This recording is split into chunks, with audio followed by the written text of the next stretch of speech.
While other people awaken superpowers and become friends with loyal dogs and singing birds, I ended up with what might be the smelliest superpower in the entire solar system, the ability to communicate with rats, flies, and cockroaches, the ultimate sewer intelligence network. Ironically, it's precisely because humans ignore and look down on these tiny creatures hiding in drains and dark corners that I've been able to stay one step ahead of the police whenever my little rat informants accidentally witness a crime scene. Don't forget to like this video and subscribe to QuickBuzzBig. Your support is the biggest motivation for us to keep bringing you new videos every single day. Thanks for watching. Please continue listening to the story. For several years now, every time the first rainy night of May arrived, a dismembered female corpse would appear somewhere in the outskirts of the city. The killer operated with extreme brutality and precision. Not a single trace of DNA had ever been left behind at the crime scenes.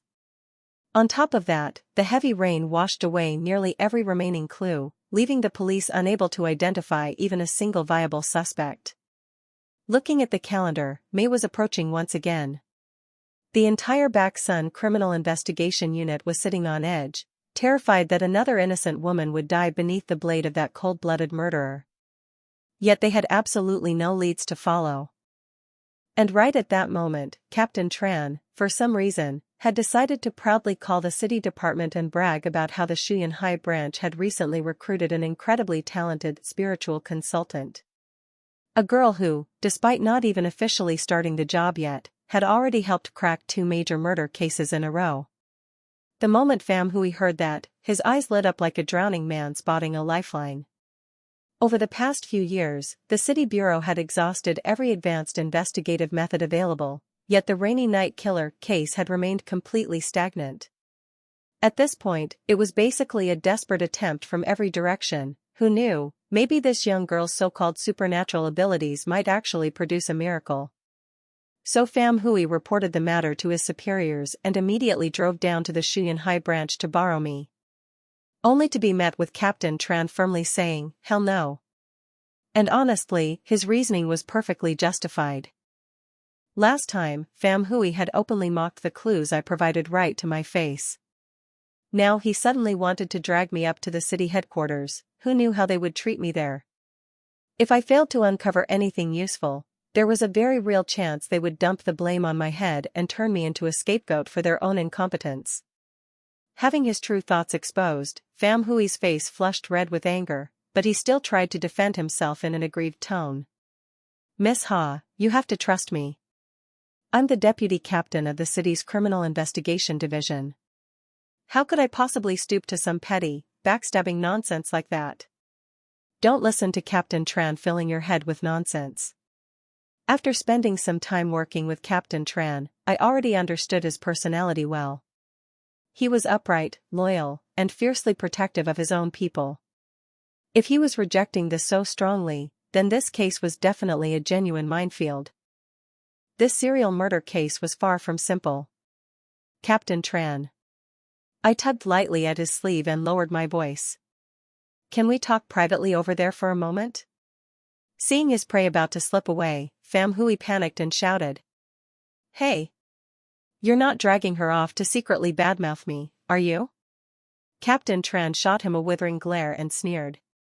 "I'm busy enough as it is. I don't have the free time to gossip about you." Then I turned back toward Pham Hui and spoke politely but firmly. "Deputy Captain Pham, please wait a moment while I discuss this with Captain Tran first." Pham Hui had clearly been about to charge forward again, but after hearing me say that, he could only swallow his frustration and force out an awkward smile. All right. Miss Ha, take your time. No rush." Seeing Pham Hui lowering himself so humbly like this nearly made Captain Tran fall over from shock. But then again, it made sense. The situation was already at a boiling point. With the calendar counting down day by day toward May, it would have been stranger if Pham Hui wasn't losing his mind from pressure already. Pulling me into a secluded corner, Captain Tran finally spoke in a serious tone and explained the full story. The rainy night killer first struck 7 years ago. His pattern was horrifyingly cruel. On the first rainy night of every May, he would hunt a victim. So far, 6 young women had been brutally murdered. And very likely, within just a few more days, the 7th victim would appear. 7 years, 6 lives lost, and the police still haven't caught the killer? I stared at him in shock. Captain Tran let out a helpless sigh. This world is much bigger than you think, kid. There are far more unsolved cold cases out there than you could ever imagine. Then why don't you want me involved in this case? I asked directly. Captain Tran's expression immediately turned extremely tense. This case isn't simple. The higher-ups take it very seriously. They've already invited countless famous criminal psychologists and top forensic experts from across the country to assist the investigation, but the result is still zero. Pham Hui only came down here to find you because he's been driven into a dead end and is desperately grasping for hope. I understood what he meant. This case was a burning hot potato nobody wanted to touch. If I got involved and actually solved it, then everything would be fine. But if I failed, Pham Hui and the entire city bureau could easily dump all the blame and incompetence onto a tiny special consultant like me. Uncle Tran, I only have one question. I looked straight into his eyes. If I help solve this case, will the reward money be huge? Captain Tran froze and stared at me with wide eyes. Good Lord, this is a legendary cold case that's given countless experts across the province headaches. If you really manage to find clues and solve it, not only will the Baksun City Bureau reward you heavily, I'm afraid even the Ministry of Public Security might issue a massive reward. Deal. I clapped my hands sharply. I'm in. My eyes practically lit up with dollar signs. All the pressure, public criticism, and potential blame could line up behind money for all I cared. Besides, 6 innocent girls had already died. If this monster wasn't caught, who knew how many more families would suffer tragedy and heartbreak? Ever since officially becoming a special consultant, I had promised myself that I would use my abilities to stop crime and protect the weak. After listening to my reasoning, Captain Tran let out a long sigh. Looks like I was being too narrow-minded. Since you've made your decision, I'll report it to Director Tang. But remember this carefully. If anyone at the City Bureau tries to bully or suppress you just because of their authority, fight back without hesitation. Our Shiyan High branch may be small, but we're not a place people can trample over whenever they want. Hearing his fiercely protective words, I smiled warmly. Having someone dependable behind me, someone willing to back me up against the entire world, it truly felt wonderful. While the two of us were still talking quietly, Pham Hui stood nervously in the distance, stretching his neck forward and staring intensely as he tried to read our lips. The moment he saw me turn around, he immediately rushed over and eagerly asked. Miss Ha, so what do you think? Will you agree to join the investigation with us? He asked the question, but the confidence in his eyes already made it obvious he was certain I would agree. I cleared my throat. I accept. When do we leave? Pham Hui lit up as if he had just struck gold. If possible, we can head to the City Bureau this very afternoon. I shook my head. This afternoon won't work. I have something urgent to deal with at home first. Tomorrow would be better. What urgent matter? What else? Moving houses immediately, of course. Now that I was about to receive $3.5 million in reward money, there was no way I was staying in that rundown rental area with terrible security any longer. If I didn't hurry up and move into a high-end apartment now, then when would I? Seeing my refusal, Pham Hui's face instantly fell, his anxiety obvious.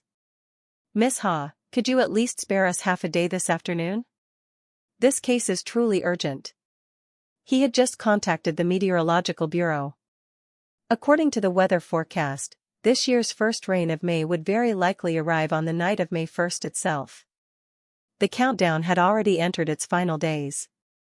Looking at the miserable expression on the deputy captain's face, I clicked my tongue. Fine then. We'll go this afternoon.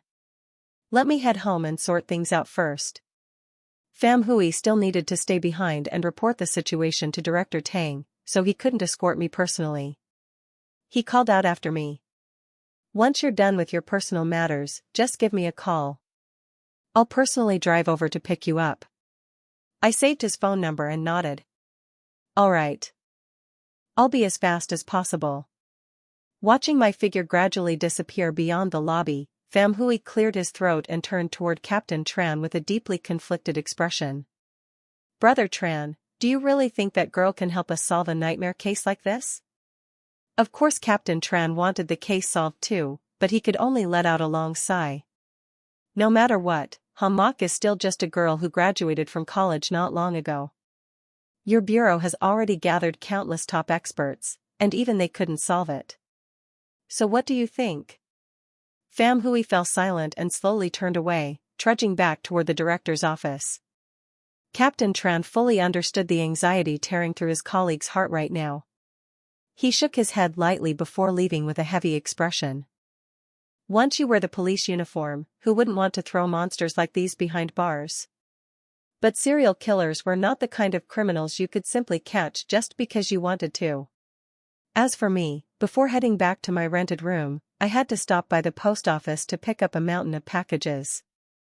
There was so much stuff that I had to borrow one of the post office's small handcarts and haul everything upstairs in 3 exhausting trips before I was finally done. Don't get the wrong idea. None of this was some kind of reward for myself. These were all daily necessities I'd bought for my little sewer intelligence agency. Not a single item was actually for me. After returning the cart, I finally went inside. Without even bothering to rest, I immediately started unboxing everything. Thankfully, while placing the orders, I had also impulsively bought a pet carrier. It was fairly large, divided into multiple compartments, more than enough to stuff the 3 sewer rat bosses inside while still giving them space to roll around comfortably. As for the 7 little strong cockroaches? While borrowing the cart earlier, I'd bought a bottle of mineral water, chugged it empty in one go, then cleaned and dried the inside thoroughly. After that, I heated up a needle and poked countless tiny air holes around the bottle, sprinkled some cookie crumbs inside, and herded all 7 cockroaches into it. I tapped the bottle firmly and gave them a serious lecture. Listen up. We're going on a business trip. Once we get to an unfamiliar place, absolutely no running around freely like you do at home. If someone spots you and stomps you flat, I won't be able to save you in time. Deep down, I was worried these little troublemakers would fall back into old habits. But thankfully, aside from the big-mouthed giant rat grumbling nonstop, the rest of them, both rats and cockroaches alike, obediently nodded and promised to behave. Once they were settled, I finally started packing my own luggage. I had no idea how long the serial killer hunt would last, so I casually stuffed 3 sets of clothes into a bag for rotation, along with a few basic toiletries. Traveling light was the way to go. Once I got there, I'd probably be buried in casework day and night anyway, so bringing too much stuff would just become a burden. Right before locking the door, I suddenly remembered something critically important. The fly farm I ordered online. If the package arrived while I was gone and the larvae hatched without anyone feeding them, wouldn't they all starve to death? So I quickly sent a message to the Taobao seller to rearrange the delivery date. I waited downstairs for less than a few minutes before Pham Hui's car pulled up. He hurriedly jumped out, opened the trunk, and grabbed the huge suitcase at my feet to load it inside. In reality, my own belongings only took up a tiny portion of the weight. Most of the heaviness came from the massive pile of snacks and premium food supplies I'd bought for my sewer-dwelling partners. Pham Hui reached out, intending to grab the pet carrier from my hands too. Luckily, the shop had included a dust-proof fabric cover that completely concealed whatever was inside, so nobody could tell what it contained from the outside. I immediately sidestepped to avoid him. It's okay. There are live animals inside. My pet mice are in there, so I'd better carry them myself to be safe. Judging by Pham Hui's expression, he clearly assumed I kept tiny adorable hamsters like the kind little kids usually raised. He chuckled casually. All right then. Sit in the back seat. We'll stop by the hotel to drop off your luggage first, then head straight to the bureau. I nodded immediately. Although Baksan was only a cramped 5th-tier city, its overall area wasn't small at all. Driving from my rental place to the city police bureau still took nearly 2 to 3 hours, and that wasn't even counting the city's infamous traffic jams. Pham Hui was surprisingly considerate. He had already booked me a hotel room less than 100 meters away from the bureau. But the moment I tossed my luggage into the room, before I could even take a sip of water to wet my throat, he urgently dragged me straight over to the police bureau. The evening sun dipped below the horizon, coating the enormous police headquarters in a brilliant golden-orange glow. The building was several times larger and more imposing than the Shuyan High Branch station. Pham Hui strode forward at lightning speed. Every officer who greeted him along the way received nothing more than a perfunctory nod. I hurried after him like a little tail. My appearance attracted quite a few curious stares. I figured the entire bureau had probably been thrown into chaos lately because of the rainy night killer case. Everyone looked stretched to their limits, tense as bowstrings. Officers rushed back and forth non-stop, afraid that relaxing even for a second might get them chewed out by their superiors. The looks they gave me practically screamed. The deputy captain disappeared all day, and now he comes back dragging along some little girl who still looks wet behind the ears. Family member? Because there was no way in hell this tiny girl was the special expert they'd invited in. Many of them seemed to find the thought too absurd even for themselves and quietly shook their heads in self-mockery. Clearly they'd been overworking the case so much they were starting to hallucinate. But the truth was exactly that ridiculous. I followed behind Pham Hui into the Major Crimes Division. The workspace was 2 or 3 times larger than the Shuyan High Branch office. The atmosphere was suffocatingly busy. One officer slurped instant noodles noisily while glaring at his computer screen, not even caring when soup splashed everywhere. Another furiously clawed at his own hair while staring at a mountain of thick case files. A different group crowded around a whiteboard covered in dense writing and photographs, arguing heatedly among themselves. I narrowed my eyes and looked more carefully. What immediately caught my attention were the 6 portrait photos of 6 young women pinned neatly in a straight line across the whiteboard. My brain instantly connected the dots. These 6 girls had to be the 6 unfortunate victims murdered by the rainy night killer over the past 7 years. "Who are you?" A sudden unfamiliar voice rang out. Startled, I quickly turned around. A very young police officer was staring at me with obvious suspicion and scrutiny. He had probably just come in from outside and hadn't seen Pham Hui, who had slipped off to the corner moments earlier to discuss something with the group gathered around the whiteboard. I'd bet he thought I'd wandered into the Major Crimes Division by accident. Seeing his gaze grow increasingly interrogative, I hurriedly introduced myself. "Hello, I'm Ha Mok, a special consultant from the Shuyan High Police Branch. Deputy Captain Pham." Before I could finish speaking, Pham Hui noticed the situation and immediately turned around to rescue me. "Miss Ha Mok is the criminal investigation consultant I personally invited here to assist with the case." "What's wrong, Lam Fong? Got a problem with that?" Of course, Lam Fong wasn't stupid enough to openly challenge his own deputy captain, but the look in his eyes toward me became even stranger. Some random little girl out of nowhere had somehow been appointed as a special consultant by the Shuyan High Branch. And Deputy Captain Pham had personally rolled out the red carpet to bring her all the way here to investigate a case? What case? Surely not this impossible rainy night killer case? Several officers who had previously accompanied Pham Hui down to Shuyan High finally recognized me and immediately began whispering among themselves. "Holy crap, that's the girl who exposed the serial killer's disguise in that last case. The psychic witness. Psychic witness my ass." Another voice suddenly chimed in with obvious mockery. "The Shuyan High Branch just got lucky, that's all. I heard in that serial killer case targeting women who lived alone, the police almost arrived one step too late before he attacked the next victim. This girl only guessed the suspect's whereabouts after checking security cameras. Pure dumb luck. A blind dog catching a fly." I raised an eyebrow inwardly. So in the eyes of the elite detectives at the City Bureau, my case-solving achievements amounted to nothing more than dumb luck and random guessing from surveillance footage. Interesting. Pham Hui's expression instantly darkened. He was just about to open his mouth and scold the gossiping subordinates when a man around 40 years old walked into the room. "You people got too much free time? Has the case been solved already that you're all standing around gossiping here?" His voice wasn't loud, but it carried a calm authority that instantly silenced the entire room. Everyone who had been whispering immediately stiffened in shock. The group scattered like startled birds, burying their heads into paperwork as if they'd been working seriously the whole time. Even Lam Fong shrank his neck, gave a nervous greeting, and hurried back to his seat. Just from their reactions alone, I could tell this newcomer held far more authority, and inspired far more fear, than Deputy Captain Pham Hui ever did. He didn't need to yell or throw his weight around.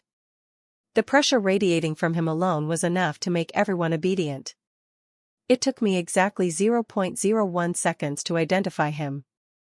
Captain of the City Criminal Investigation Division, Du Kam Kai. Du Kam Kai swept a cold glance across me before speaking flatly. "Come to my office." After saying that, he turned around and walked away without another word.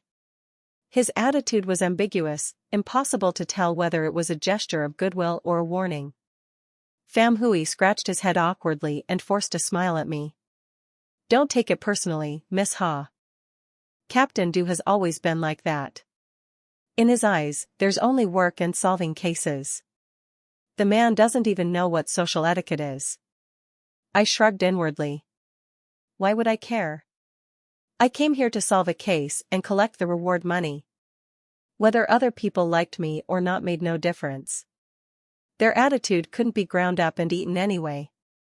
Once inside the captain's office, Du Kam Kai didn't even bother sitting down. He crossed his arms and got straight to the point. "You're Ha Mok, the special consultant from Shanghai, correct?" After seeing me nod, he continued in the same flat, emotionless tone. "I heard you possess unusually sharp instincts regarding murder cases. For the next few days, you'll be following our team during the investigation.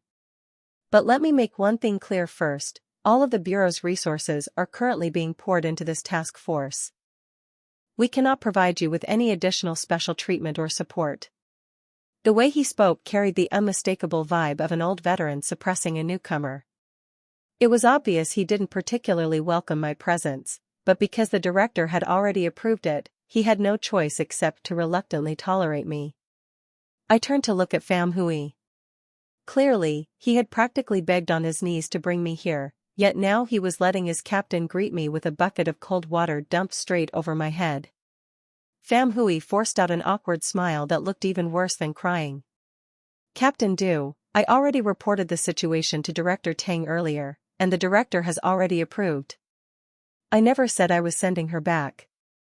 Du Kam Kai cut him off. "I said she can participate in the investigation. Is there a problem with that?" Pham Hui's face twitched as he silently cursed in his heart. Would it kill this man to soften his attitude a little? The girl standing here was practically a walking he'd struggled desperately to recruit. Seeing the tense atmosphere between the two bosses, I decided to break the suffocating silence myself. "We'll just do things Captain Du's way," I said calmly. "I don't need any additional support resources either. I have my own independent investigation methods. With my 4 great Pests intelligence network, why the hell would I need their satellite technology or surveillance systems?" Only then did Du Kam Kai truly look directly at me. Privately, he evaluated me as surprisingly self-aware and grounded, unlike those fake criminal psychology consultants invited in before, the kind who flaunted their professor and doctorate titles while pointing fingers everywhere as if they understood the case better than the homicide detectives who had hunted the serial killer relentlessly for 7 straight years. His expression softened slightly. "It's getting late. Go eat dinner first," he said. "After that, you can come back and review the files. A few hours won't make much difference anyway." In reality, time was critically tight. The Grim Reaper's scythe could fall at any moment once the season's first rain arrived. But Du Kam Kai fundamentally had zero expectations for a young girl like me. Whether I started immediately or went off to eat dinner first made no meaningful difference in his eyes. Hearing the underlying "you're optional at best" tone in his captain's voice, Pham Hui panicked that I might get offended and storm off, so he hurried to smooth things over. "Miss Ha, let me take you to a nearby restaurant for dinner. The food there is pretty good." But Du Kam Kai's dismissive attitude had already triggered my competitive streak. "There's no need, Deputy Captain Pham," I replied coldly. "Just order me a boxed meal. I'll eat while reviewing the files." Pham Hui froze. Meanwhile, Du Kam Kai's lips curled faintly into a brief smirk before his face returned to its usual stern expression. "Deputy Captain Pham, since Miss Ha is so eager to get started immediately, then by all means, accommodate her." Pham Hui rubbed his forehead in frustration. He already knew that bringing an outsider into the bureau during such a sensitive period would inevitably trigger silent resistance from the rest of the task force.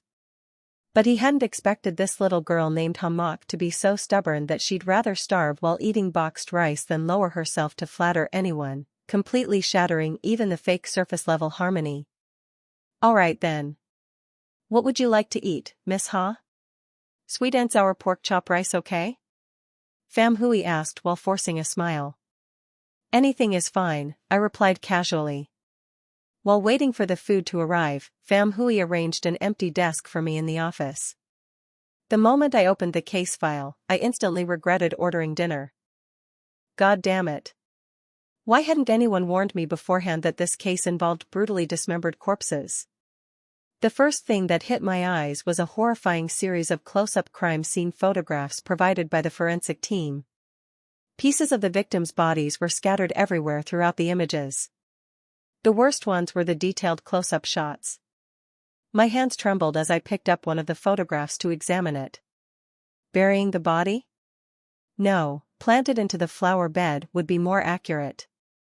A young woman had her eyes tightly shut, her skin deathly pale after soaking in rainwater, her lips tinged purple.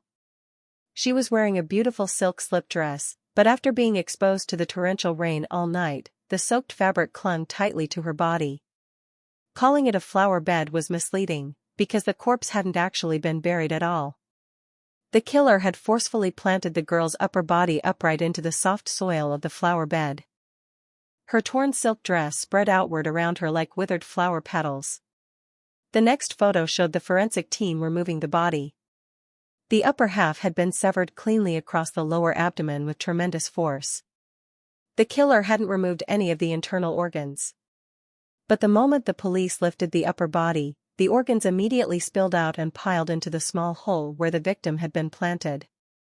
I shuddered and squeezed my eyes shut. Then what about the lower half? I hurriedly flipped to the next report page.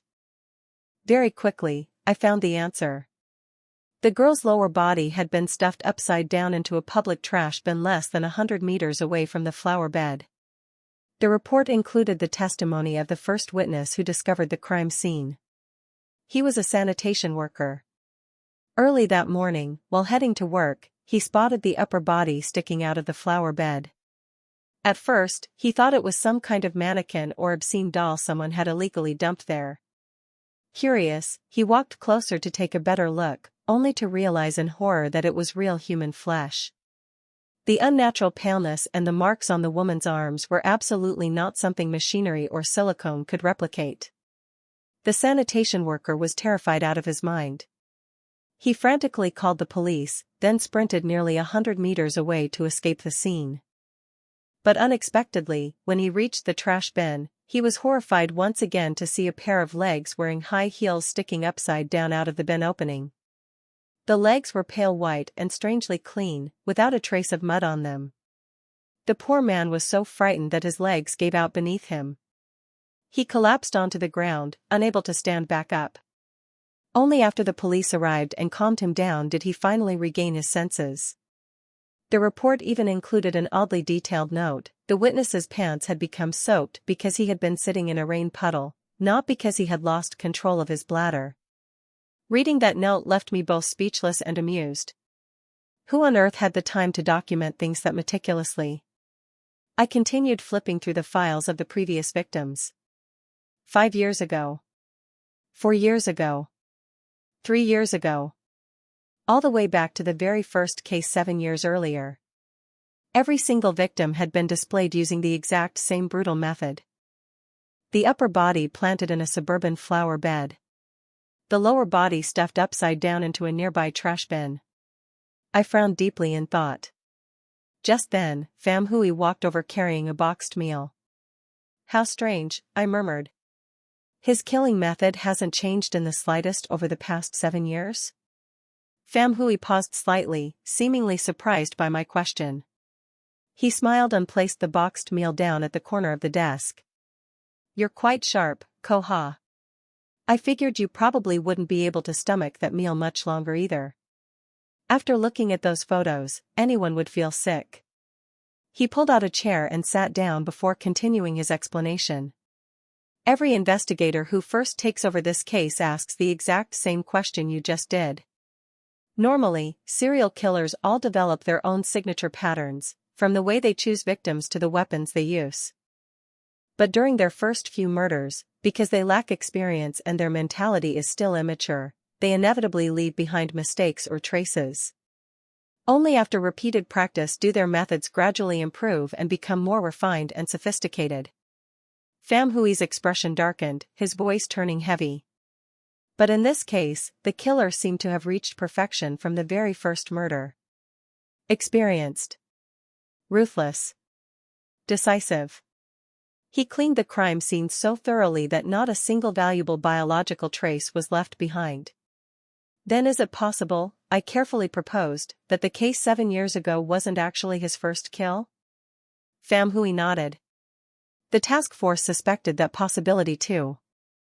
We reopened every murder and missing person case file from back Sun City and the surrounding provinces over the past 15 years. But we never found a single body handled in such a twisted and distinctive manner." "But are we certain that the case 7 years ago was truly his first kill?" I frowned, a trace of uncertainty in my voice.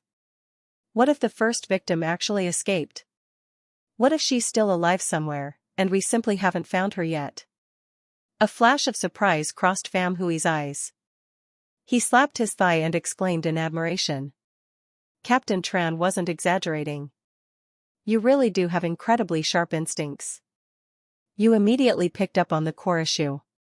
Then he let out a long sigh and shook his head. "Unfortunately, our task force already went through nearly a decade's worth of missing person reports. We couldn't find a single individual whose circumstances matched or showed any sign of having encountered the rainy night killer." I clicked my tongue. Deep down, I had to admit he was right. After 6 consecutive murders carried out with such brutality over the course of 6 years, the Criminal Investigation Division of Back Sun City had undoubtedly combed through every possible lead countless times. By the time I arrived to offer suggestions, there was hardly anything left untouched. The more I read, the more tangled my thoughts became. Seeing that Pham Hui was still sitting across from me, I decided to ask directly. "Deputy Captain Pham, has the task force identified any viable suspects at this point?" Pham Hui nodded. "There are a few names on the list. The problem is that each suspect is connected to only one victim, or at most 2. We've never found a single thread linking all 6 victims together in a way that points to one offender." Hearing that, I began to understand the police's frustration. In a normal homicide investigation, the process is straightforward: examine the victim's social connections, narrow down suspects, break alibis, and secure evidence. But in this case, there was no motive, no murder weapon, no DNA, and no usable forensic traces. I turned to a criminal profiling report written by several leading experts. One particular observation stood out. All 6 victims were approximately over 1.70 meters tall when wearing high heels. Based on that, the profilers concluded that the killer harbored hostility toward tall women. I narrowed my eyes and stared at the photograph of the victim's upper body. Even in death, covered in mud and rainwater, the young woman possessed an eerie beauty. Her dress spread around her like a flower blooming in the rain. After a moment, I spoke. "Tell me something." Pham Hui looked up. "What if those psychological experts are completely wrong?" His brow furrowed. "Wrong how?" What if the truth is the exact opposite? Pham Hui froze. The opposite? You mean, he admires them? Yes. I pointed at the close-up photograph of the wound. Look carefully. The upper body was separated from the lower half with a single clean, decisive cut. But aside from that wound, there are no signs of physical abuse anywhere on the body. The autopsy report also states that the victim died from an overdose of anesthetic. She gradually lost consciousness and passed away in her sleep. Only after she was completely dead did he begin dismembering the body. The words made even me shudder. I paused before continuing. What does that tell us? It certainly doesn't suggest hatred. Killers driven by hatred usually enjoy tormenting their victims. They want them to suffer. But this man. I looked down at the photograph once more.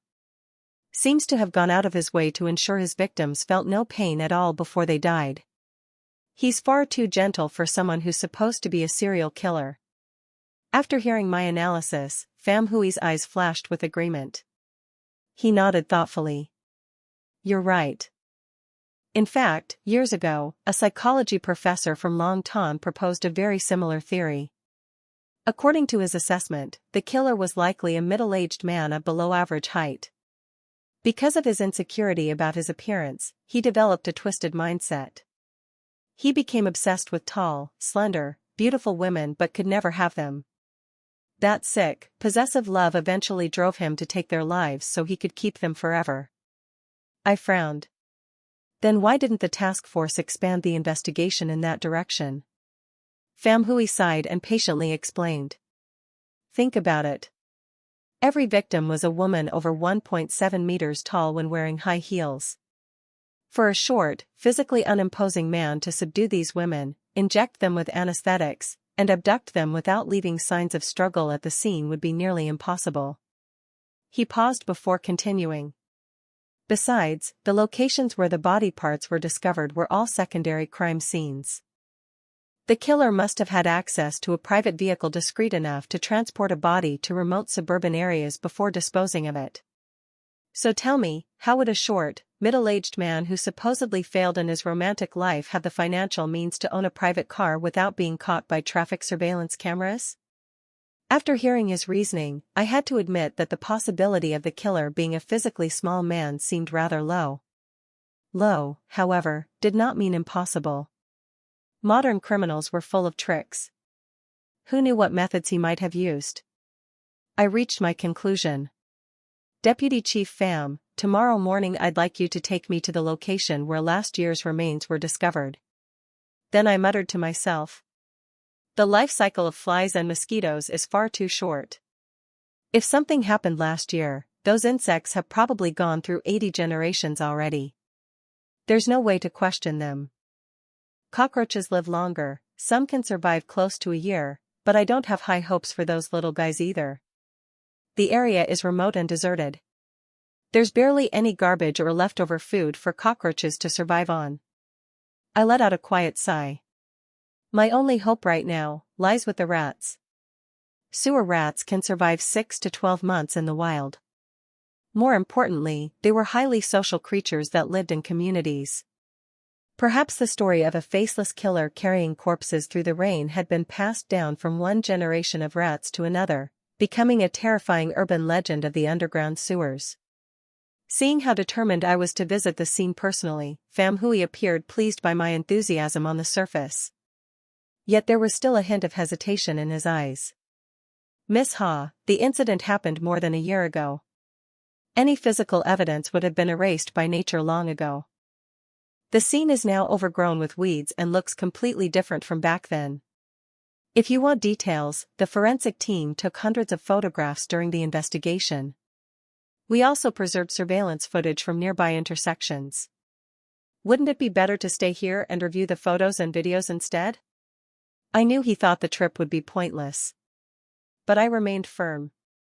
Seeing something with your own eyes was worth more than hearing about it 100 times. I wanted to personally experience the atmosphere of the scene.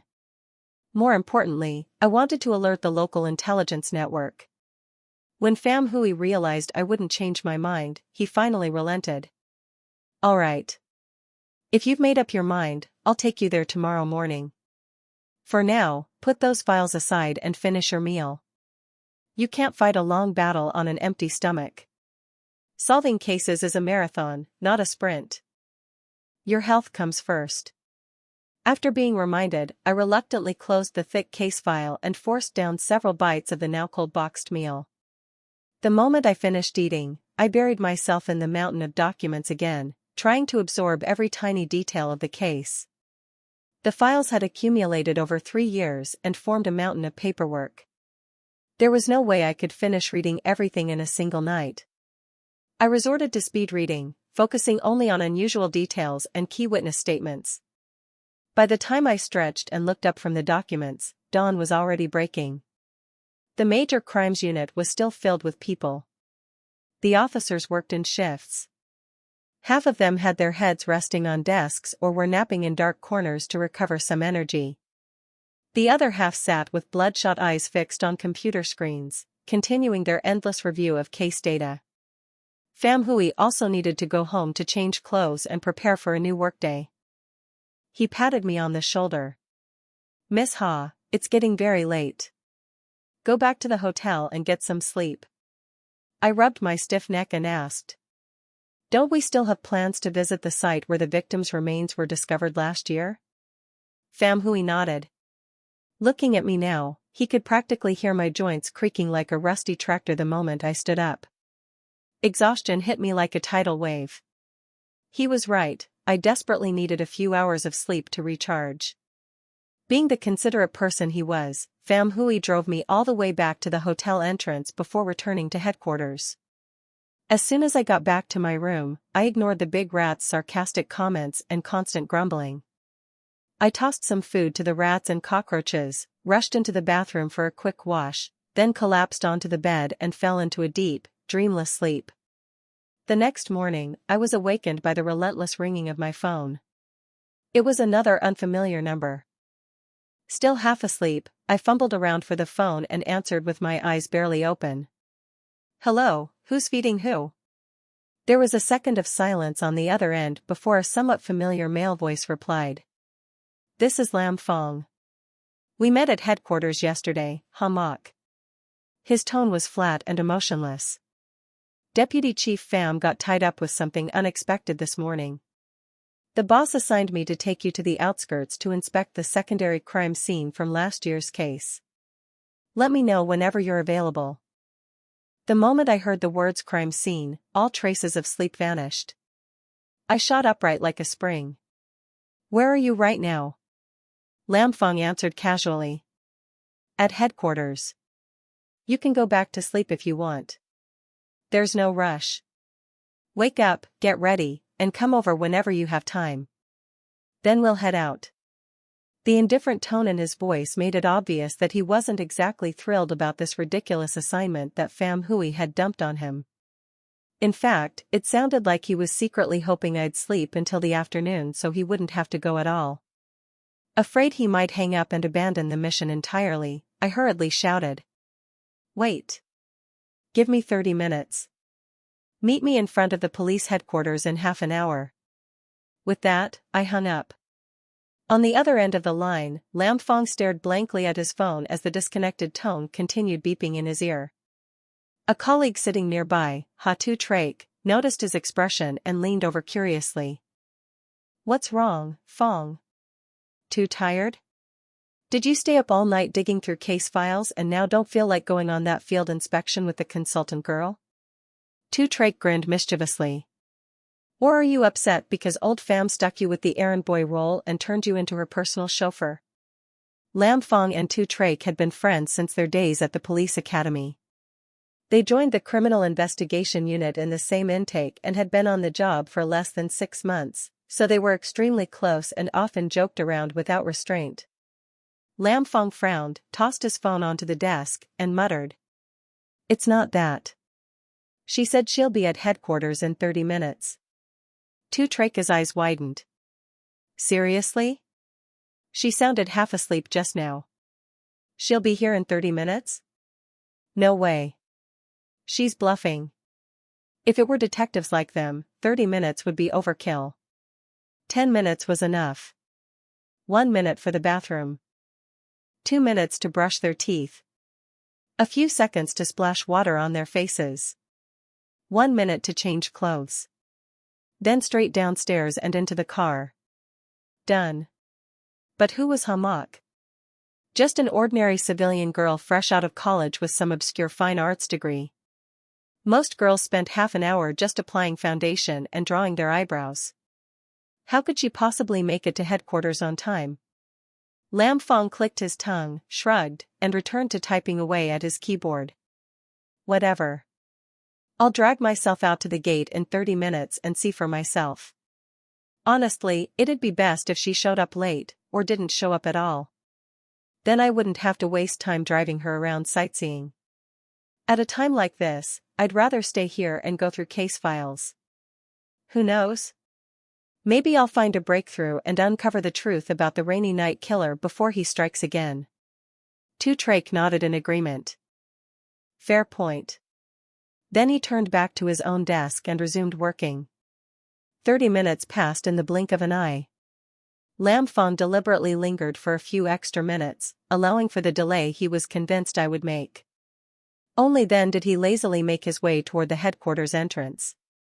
To his surprise, the moment he stepped out of the main building, he froze. I was already standing at the front gate, yawning as I waited. When I saw him, I nodded in greeting. There you are. I just got here too. Shall we go? Lam Fong was momentarily speechless.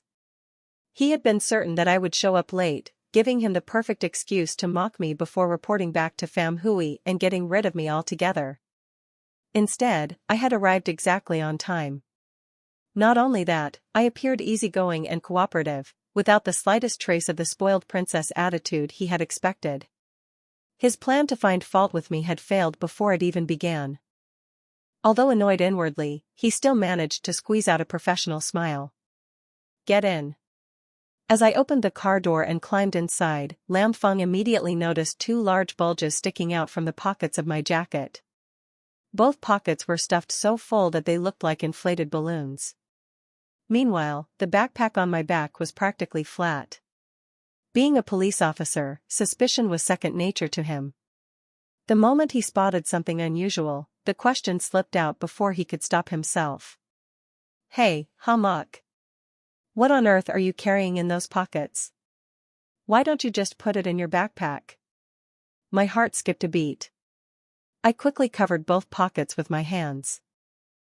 Snacks. There was no way I could tell him the truth. 3 sewer rats were currently hiding in my left pocket, while my right pocket contained a plastic bottle housing 7 cockroaches.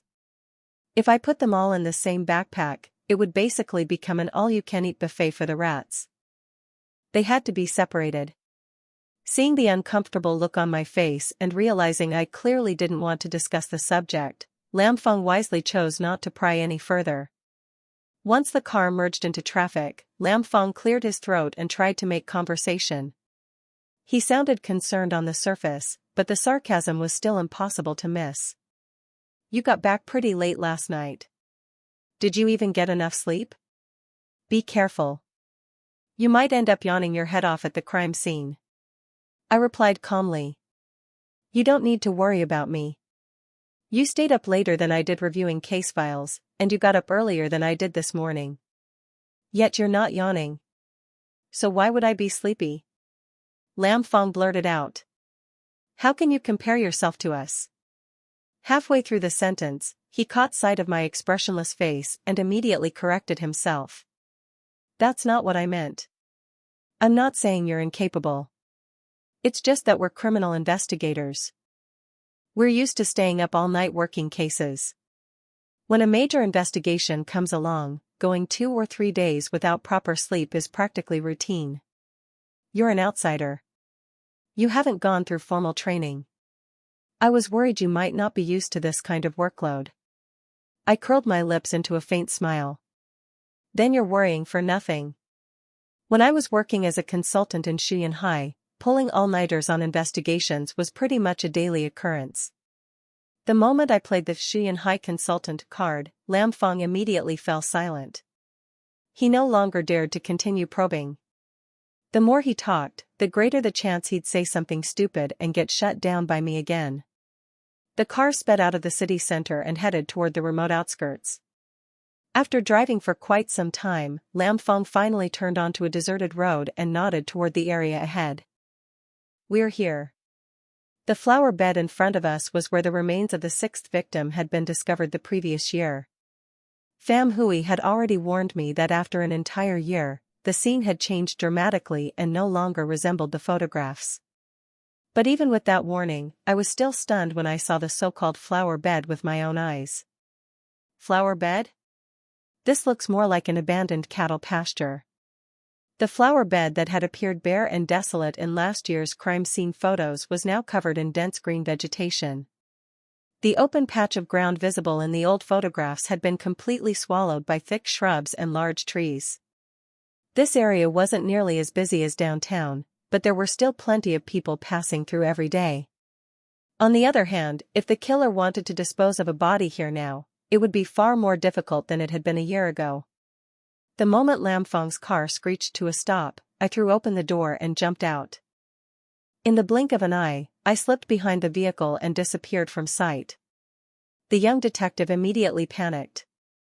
After all, I was the lucky charm that Deputy Chief Pham had personally brought in. If I somehow vanished under his watch, he would be in serious trouble.